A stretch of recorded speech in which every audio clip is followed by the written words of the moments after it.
Télémédecine, nom féminin. Pratique médicale à distance utilisant les technologies de l'information et de la communication pour mettre en rapport un patient avec un ou plusieurs professionnels de santé dans le cadre d'une téléconsultation ou d'une téléexpertise. Un peu d'histoire de la télémédecine au centre hospitalier de Béziers qui commence à un endroit inattendu. La genèse du projet a débuté en prison. La prison a été construite à Béziers dans les années 2010. L'équipe médicale a de suite voulu éviter les extractions des prisonniers et l'ARS nous a soutenus. Nous allons mettre en situation la personne détenue assez rapidement à disposition du spécialiste qui a besoin de faire sa consultation. Et nous aussi, on va avoir une économie de moyens en termes d'organisation logistique et de sécurité. Par exemple, ça va permettre à un spécialiste de préparer une intervention très technique, très particulière, en ayant déjà rencontré son patient. C'est quelque chose qui nous a permis de gagner beaucoup en efficacité sur des prises en charge complexes et qui nous permet aussi de gagner énormément de temps en extraction médicale sur site à l'hôpital, parce que ce sont des opérations qui nécessitent nécessairement du temps en termes de circulation sécurisée jusqu'à l'hôpital, à l'intérieur de l'hôpital, qui vont mobiliser nos équipes, qui vont mobiliser aussi un temps d'attente dans les services médicaux. Alors le projet de télémédecine en unité sanitaire date de 2012 suite à un appel à projet de l'ARS et qui a été mis en place initialement pour uniquement les consultations de pré-anesthésie. Le fait qu'on puisse avoir la préparation de certains programmes médicaux en amont par la télémédecine,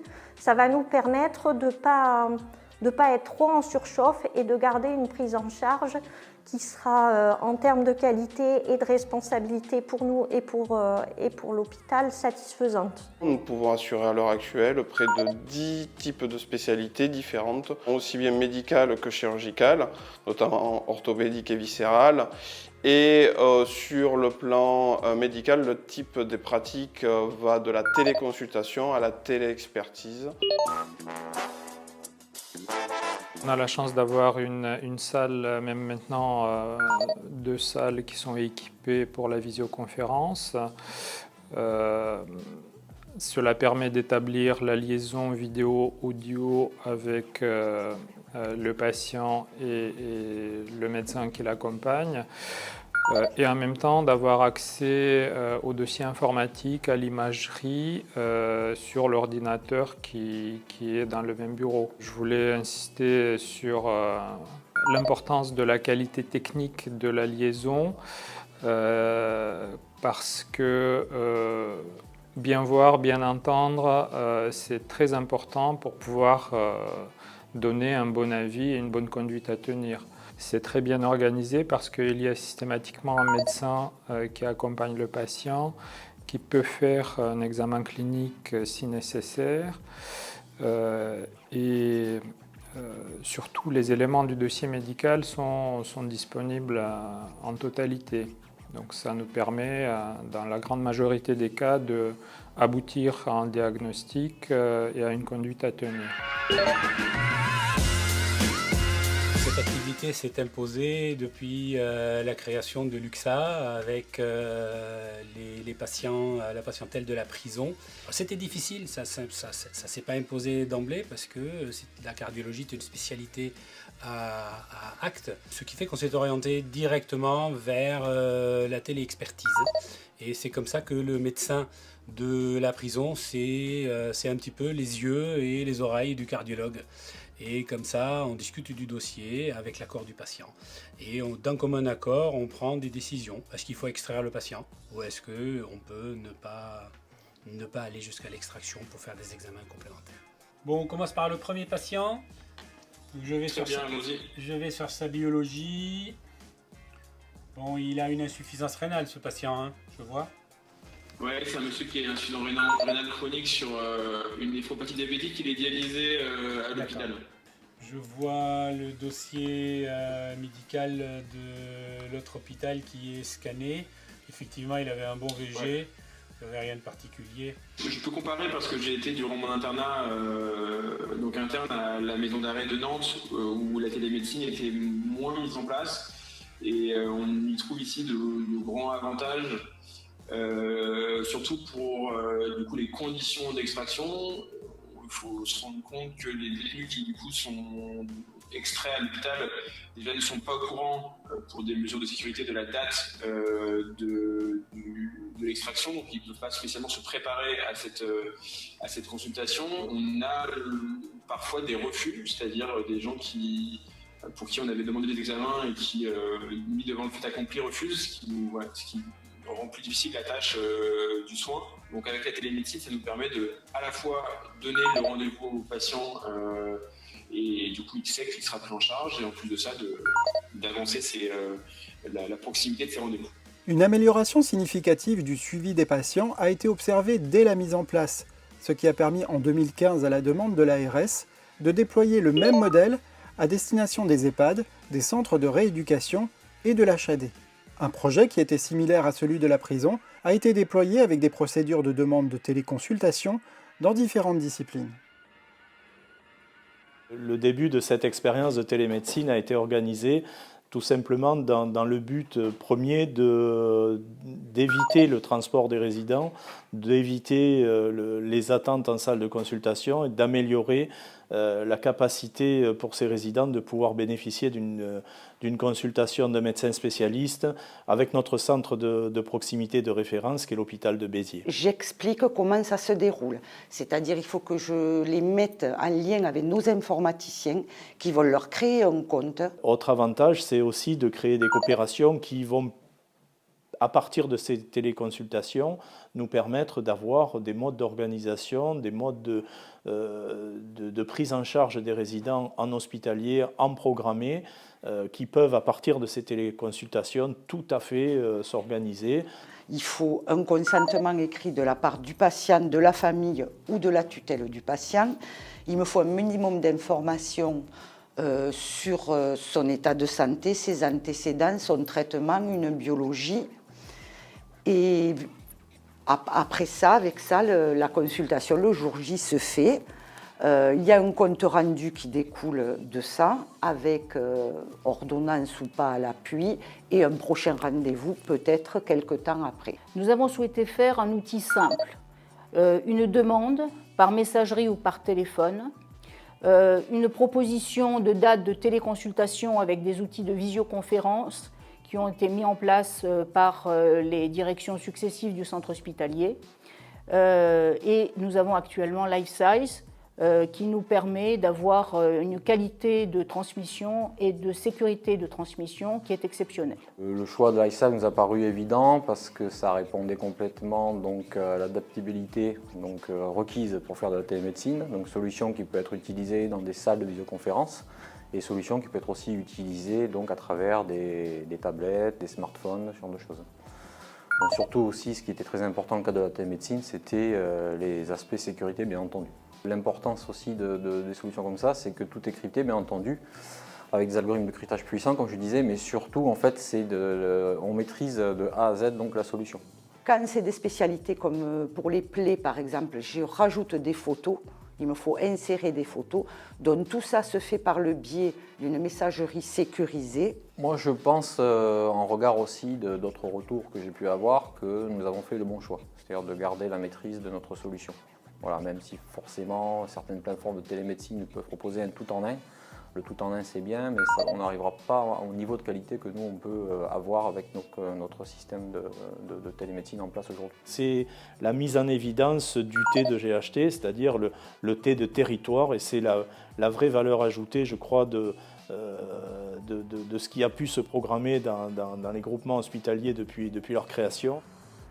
La téléconsultation permet d'intégrer au rendez-vous les professionnels de santé qui sont au contact du résident et proposer ainsi une évaluation beaucoup plus fine. Ça nous permet d'être présente au niveau de la téléconsultation afin d'apporter au quotidien des informations que le résident ne serait pas capable de donner ou la famille si elle l'a mené en consultation. Ça nous permet aussi d'avoir les consignes du médecin de la téléconsultation pour la suite à donner aux soins, etc. Et ça nous permet aussi d'être en lien direct avec le médecin traitant, lui donner de suite les infos qu'on a obtenues au moment T. L'enjeu est très important, car il permet la prise en charge simple et sans risque de patients qui, pour la plupart, sont des patients fatigués, Donc ça leur évite le déplacement. On peut très bien communiquer les informations à l'équipe soignante et aux patients. De plus, on a la possibilité de réaliser le post-opératoire selon le même mode, donc avec simplement, au final, un seul déplacement pour les patients le jour de l'intervention. Je crois qu'il est très important de s'intéresser aux économies, certes, de transport, mais aussi à la qualité de vie des patients qu'on déplace.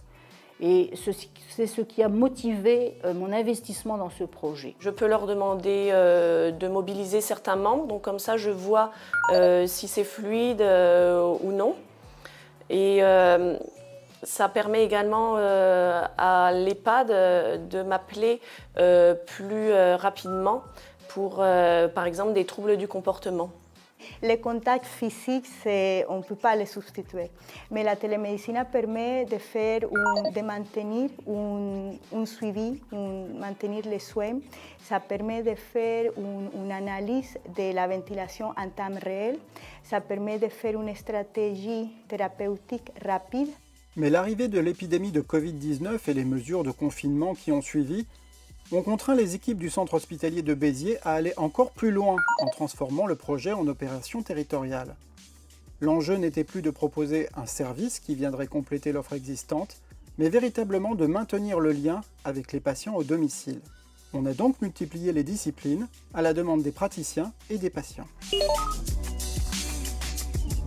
On a effectué des disciplines totalement imprévisibles comme les suivis de grossesse.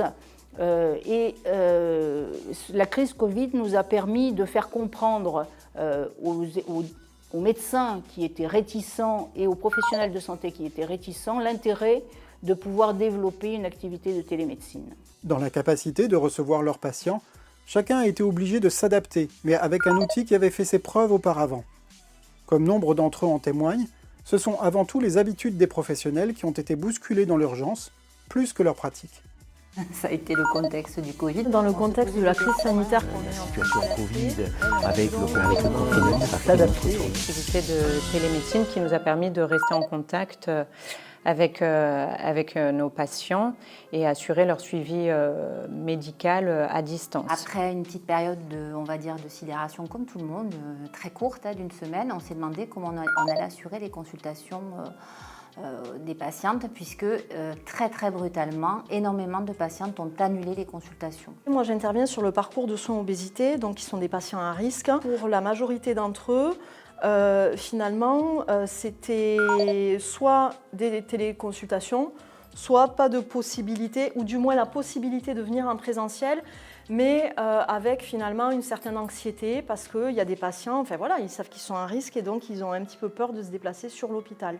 Pour nous, c'est une aventure qui est extrêmement importante dans notre vie professionnelle. C'est comment maintenir, en tout cas, une offre de soins, comment maintenir un lien social avec le patient, un lien de soins dans des gens qui étaient confinés. À l'heure actuelle, j'utilise mon box de consultation présentielle pour faire de la téléconsultation, donc je n'ai pas besoin d'énormément d'équipement, juste la webcam me permet de faire une téléconsultation avec mes patients. Les patients reçoivent un lien par SMS ou par mail, ils ont juste à cliquer sur ce lien et ils accèdent à ma salle de consultation de néphrologie. On a groupé en présentiel les consultations grossesse en même temps que les échographies et toutes les autres consultations, on les a proposées en télémédecine. C'est donc le portable de l'équipe mobile, donc c'est du matériel très léger avec un énorme avantage avec le logiciel utilisé qui est celui de l'hôpital, LifeSize.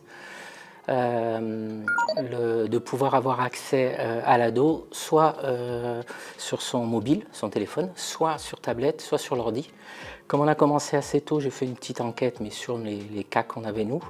Et donc les ados préfèrent de loin le portable, et c'est ce qui marche le mieux en fait. J'ai vu la téléconsultation comme finalement un outil qui apportait une plus-value, dans le sens où ça réintroduisait la dimension du regard avec le patient, ce qui pour moi, en tant que psychologue, est quand même assez important, même si l'écoute est primordiale, le regard et l'observation sont aussi importants. À certains moments, on oublie qu'on est en vidéo, on a ce rapport humain qui fait, et voilà, donc ça c'est énorme. Je pense que c'était peut-être plus nous professionnels qui avions des réticences à ne pas voir en réalité les patientes plutôt que les gens finalement.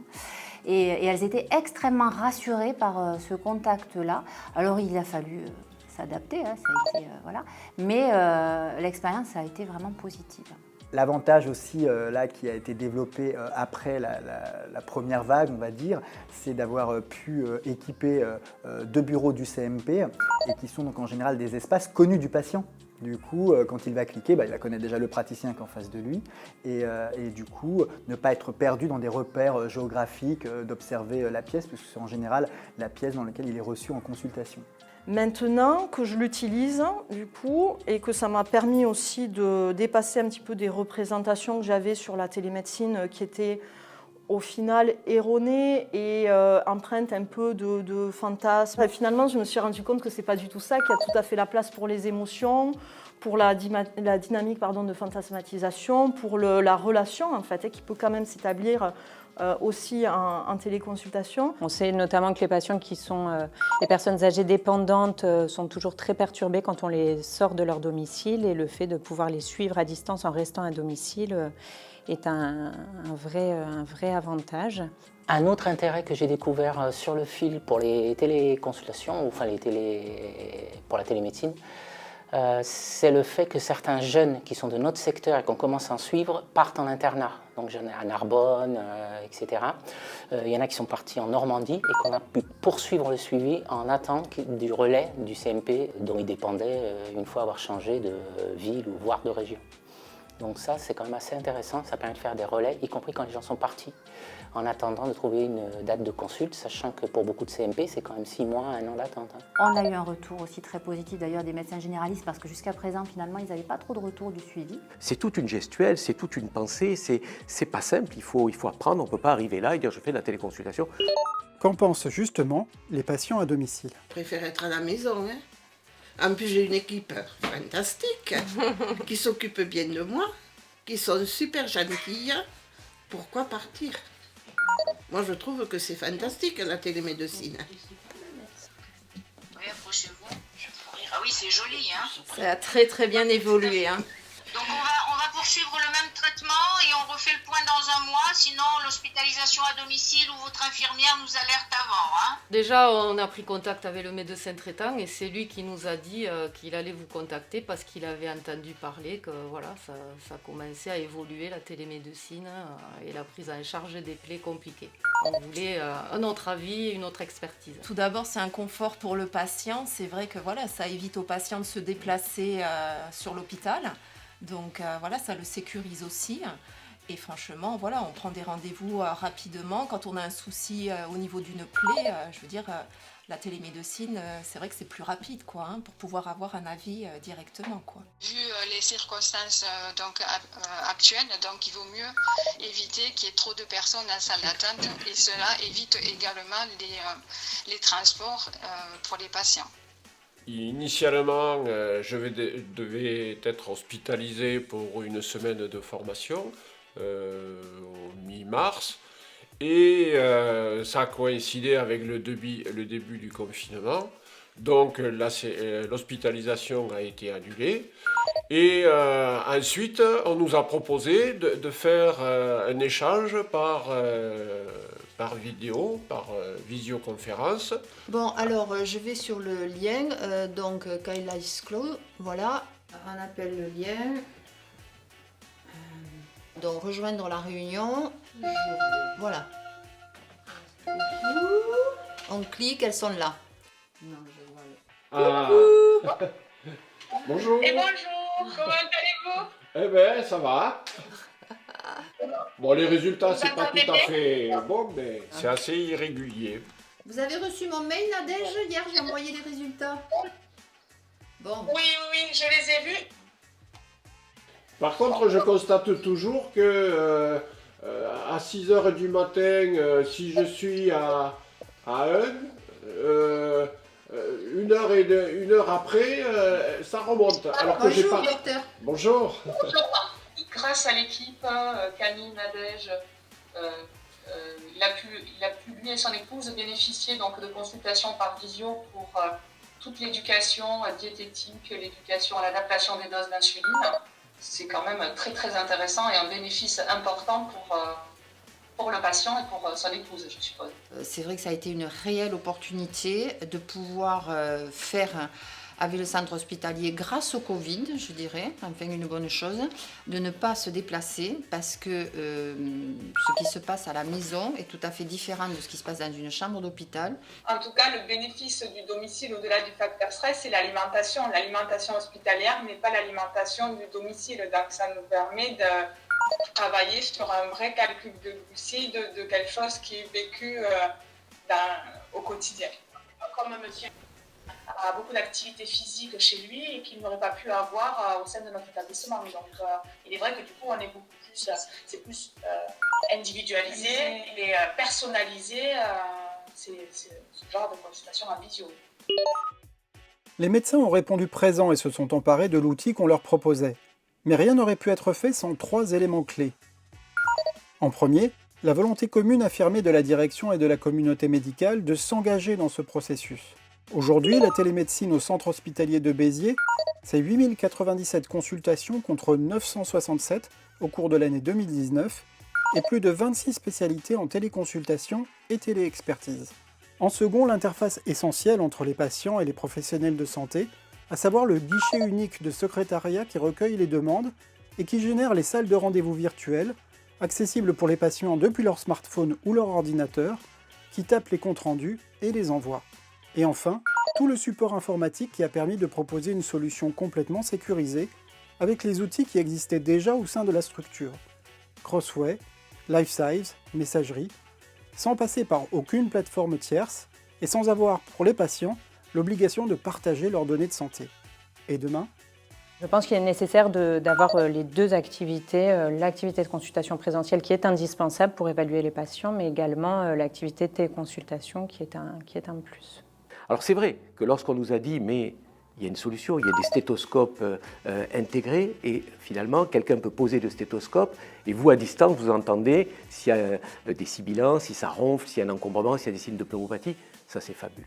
Donc stéthoscope connecté pour nous, cliniciens, c'est top. Après si on peut ajouter des explorations fonctionnelles, je vais souffler à distance et moi je vais voir les débits, les volumes, me rendre compte de l'importance de l'obstruction bronchique, du trouble ventilatoire, pouvoir même peut-être le corriger, tout ça c'est également un plus. C'est un accès aux soins qui permet justement d'éviter la rupture de soins pour un certain nombre de patients et il est complémentaire.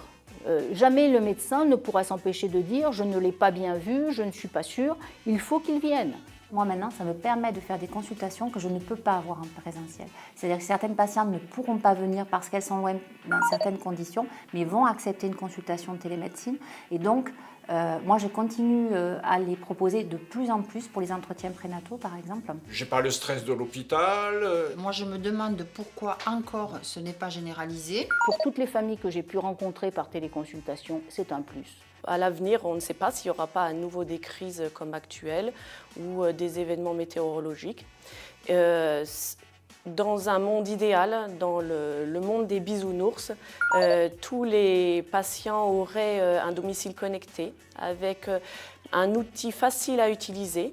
On pourrait se connecter, même faire des conf calls avec le médecin traitant, avec l'infirmière à domicile, avec la famille, ce qui permettrait d'optimiser la prise en charge, de lancer une consultation présentielle au moment opportun, selon l'état clinique du patient, selon son comportement, selon son état thymique, et donc d'optimiser la prise en charge en associant les 2 prises en charge médicales, présentielle et télémédecine.